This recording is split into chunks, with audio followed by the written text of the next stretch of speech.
Hello Stamper, welcome to French's video. I'm Franz Martin, independent demonstrator with Stampin' Up, and today I'm going to share with you how to make the box. This is the clear box to put your spot. We offer the spots now in the occasion catalog. You can buy the little spots, and I'm going to share with you how I done my, oops, came off here for some reason, how I done my insert to put your clear spot, and you see you get the grid in the back, so I just put a sample here so you can have the name there. So let's get started. If you're wondering where you can get those clear box, this is our white stamping block, the one that come with the wood. They're on page 217. If you get a catalog at the beginning, they are not there. They were misprint, but I will have all the number to order them on my blog or just below. The number it's 127551. Also on my blog you will find the printout to get your insert. I get 2 on a page, so depends. You know, if some of you, I'm sure, want to put one at the top. I just line up my line here, cut, turn it around, just put my line right at the edge of the cutting here. What I was saying, you can put one at the top with all the color you get, or you can put just inside. Me, I want the top clear like this so I can see it easy. So it depends what you want. Also, if you want to have on the side, so you can mark the name on the side, you can insert, it is 7 by 1. You can do your insert there and write your name, write the color that you get in this box. One thing that I want to mention though, that is very important, even if you put that there, you cannot stand it up, because your ink spot shouldn't stand up, because what's going to happen, the ink going to all go at the end. Also for the ink spot, because the, I get one open right here. Here we go. So the ink, you want the ink to stay at the top, right? So you shouldn't store it this way, because what's going to happen, the ink all going to fall at the bottom. So really your ink spot should be stored this way, upside down. So you could have another insert if you want and put your insert this way also. So that's why I got 2 on the sheet, plus it fit perfect 2 on the sheet. So, and in a box you fit exactly 15. So 3 and 5, so you fit 15. You decide the way you want to fill them. It's all up to you. So that's why I didn't put any name on this. So this would insert right, me, I like to insert the one in the back, and it go right between your it's vinyl on top, a clear kind of a vinyl. Oops, need to have that inside.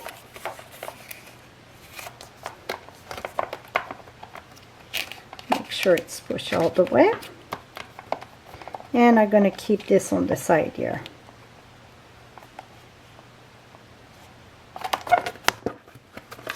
Here we go. So now we got this.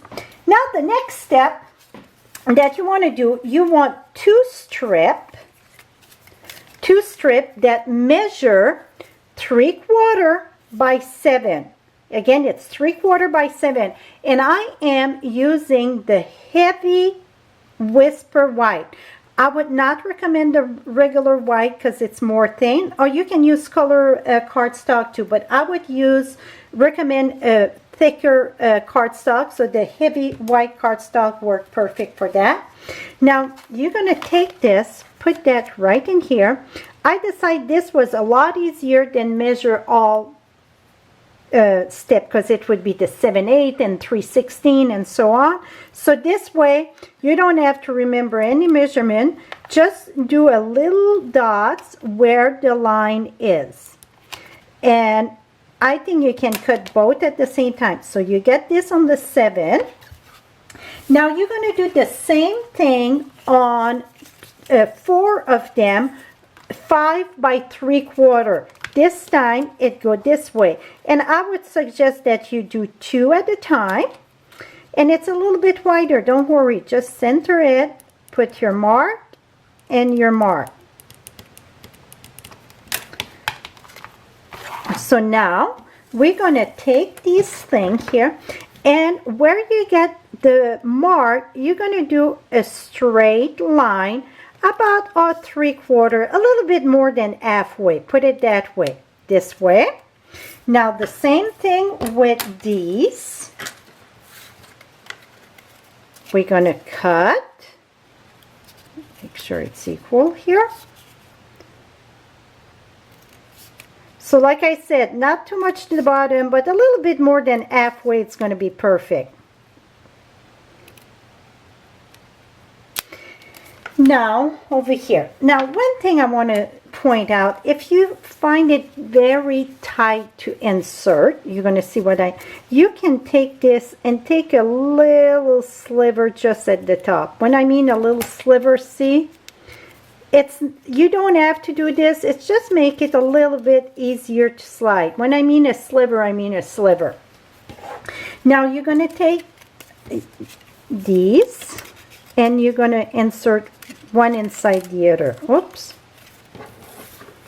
So the part that it's cut on the long one go at the bottom, and the part that it's cut on the short one go at the bottom. See the cut? So you mount both of them inside each other. See? Push, push. So now you would do the whole thing.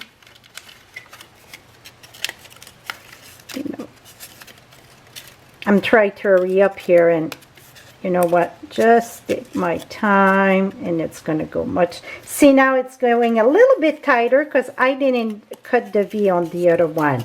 So it still fit, it's just that it's a little bit more snug. See, it is quick to do. So now you got your insert to put inside your clear white stamping storage that become spot storage. You take this, just play with it a little bit there. Here we go, just push it down. So now you get this. It is done. What I done, like I said, it's a few ways you can mark the names. See this one? I'm going to take a few out so you can see. So I took in work of art, the heart, and I just write the name by hand and I stamp this. That is one way you can mark it. Or what you can do, it's take your spot when you got it. Oh, that's a good one. I don't want to write on my good one. I got one started here. So you can take your spot and just take this and boom. So you get your color. You can take your marker and write it with your marker. Or then again, take your heart and then write on top of it. Whatever worked for you, really. Now, what I was saying for the side, so like I said, this should stay upside down like this. So on the side here, you can write all the name that you get so you know which one it is. Whatever you prefer. I wouldn't glue this down in case if you need to switch it, you get more color. I would just, after that it's put in, it's going to stay there. I wouldn't glue that there. I would just leave it the way it is so you can remove it and switch it or when you add colors. So this is it for my ink spot chart. It's going to be on my blog at FrenchieStamp.com, just below or above, and you're going to have all what I use, the measurement, and so on in the printout. Thank you so much and have a lovely day, my friend. Bye-bye for now.